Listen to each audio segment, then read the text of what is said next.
안녕하세요. 공부 휴식 중 보는 영상을 올리는 타스, 세무사, 공인중개사, 유튜버, 블로거, 아저씨, 형, 오빠, 동생입니다. 오늘 영상의 주제는 흘러가는 대로 공부하면 생기는 일입니다. 당연한 이야기지만 좋은 일이 생기진 않겠죠. 그리고 흘러가는 대로 공부하면 멍청이다. 그러니까 안 되는 거야. 나처럼 하란 말이야.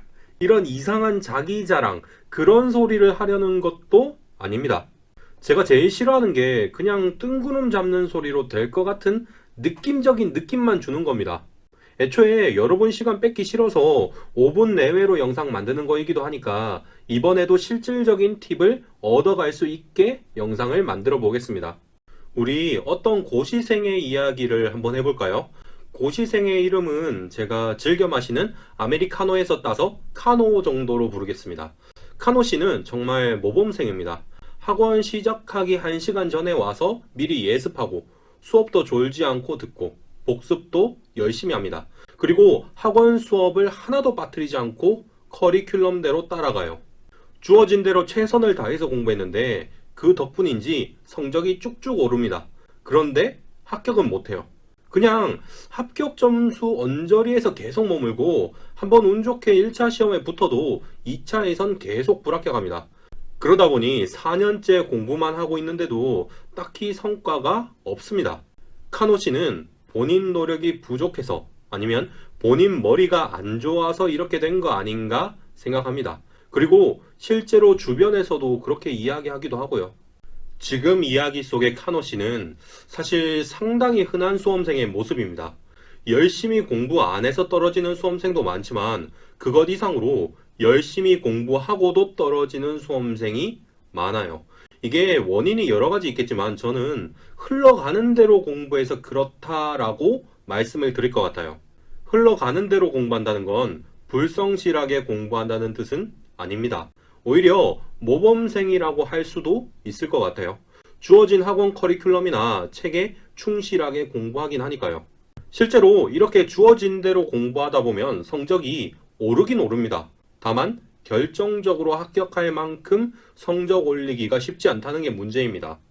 우리 냉정해지자고요. 수업 진도 따라가다 보면 언젠간 합격하겠지. 이런 생각하면서 공부하시는 분들 은근 많습니다.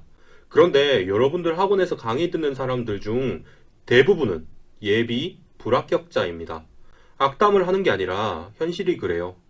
그런데 학원 수업만 듣다 보면 저절로 합격할 거라고 믿는 건 너무 수동적이고 어찌 보면 본인 인생의 무책임한 선택입니다.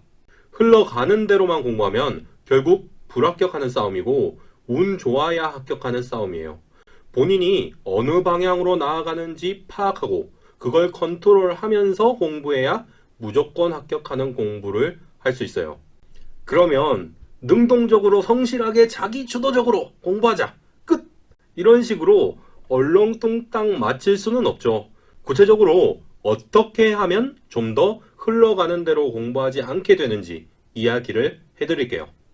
여러 가지 방법이 있을 테지만 저는 두 가지 질문에 대해서 항상 스스로에게 물어보고 답을 한 다음 공부하라고 하고 싶어요. 그러면 두 가지 질문이 무엇이냐? 첫 번째는 바로 왜입니다. 만약에 여러분이 지금 기출문제를 풀고 있습니다. 왜 기출문제를 풀죠? 합격하려고, 성적 올리려고 푸는 겁니다. 여기서 멈추지 마시고 좀 더 구체적으로 들어가세요. 그러면 왜 기출문제를 풀면 성적이 오르죠? 기출문제 그대로 문제가 나오진 않아도 출제 포인트는 반복되니까 이걸로 연습을 하는 겁니다. 자, 여기까지 오면 기출문제를 푸는 진짜 이유를 여러분은 답변한 겁니다. 여러분은 자주 나오는 출제 포인트를 익히기 위해서 기출문제를 푼 겁니다. 그러면 여러분은 출제 포인트를 외우고 계신가요? 그냥 문제만 반복하지 않았나요? 목적이 방법을 결정하는 겁니다. 목적에 맞는 방법은 효율적인 방법이고 목적에 맞지 않으면 비효율적인 방법이에요. 흘러가는 대로 공부하는 분은 자기 목적도 모르고 그냥 방법을 선택합니다. 그러니까 노력만큼 성과가 안 나오는 거예요. 첫 번째 질문이 왜였다면 두 번째 질문은 바로 무엇입니다. 여러분이 공부 목적을 세부적으로 정했어요. 그러면 그 목적에 맞게 공부를 했다는 적절한 평가 수단을 만드셔야 합니다. 목적에 맞게 공부를 했다면 무엇을 할 수 있어야 하는지 정하라는 거죠.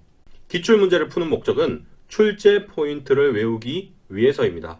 그러면 출제 포인트를 외웠다면 무엇을 할 수 있어야 하냐는 거죠. 저라면 이론서의 소제목을 보면 바로 그 이론에서 나올 수 있는 함정을 쭉 말할 수 있게 외울 거예요. 그냥 어중간하게 출제 포인트를 외운다. 이런 거는 없습니다. 그래서 구체적으로 무엇을 할 수 있어야 하는지 정해야 돼요. 그리고 저라면 평소에 함정 정리를 해뒀다가 기출문제를 풀 때마다 관련 이론 소제목을 공책에 적고 나올 수 있는 함정을 다 떠올려 볼 거예요. 제가 유튜브에서 맨날 말하는 태그 달기 공부법이죠. 유튜브 영상 길이 관계상 이 부분에 대해서는 제가 좀 더 예시를 들지는 못했어요. 지금 말씀드린 두 가지 질문만 기억해도 분명히 성과는 있을 거예요. 그래도 더 구체적인 예가 필요하면 제가 조만간 블로그에 글을 적고 고정 댓글로 남겨둘 테니까 참고하도록 하세요. 이상으로 영상을 마치겠습니다. 예비 합격자 여러분 시청해 주셔서 감사합니다.